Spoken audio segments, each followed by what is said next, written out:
واصل بن حیان نے جو کبڑے تھے بیان کیا، کہا کہ میں نے معرور بن سوید سے سنا، انہوں نے کہا کہ میں نے ابو ذر غفاری رضی اللہ عنہ کو دیکھا کہ ان کے بدن پر بھی ایک جوڑا تھا اور ان کے غلام کے بدن پر بھی اسی قسم کا جوڑا تھا۔ ہم نے اس کا سبب پوچھا تو انہوں نے بتلایا کہ ایک دفعہ میری ایک صاحب یعنی بلال رضی اللہ عنہ سے کچھ گالی گلوچ ہو گئی تھی۔ انہوں نے میری نبی کریم صلی اللہ علیہ وسلم سے شکایت کی۔ آپ نے مجھ سے پوچھا کہ کیا تم نے انہیں ان کی ماں کی طرف سے عار دلائی ہے؟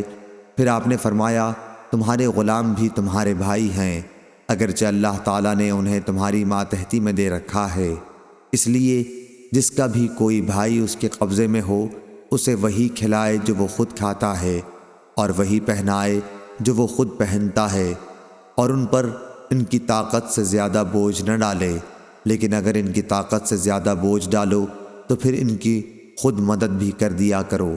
صحیح بخاری حدیث نمبر 2545۔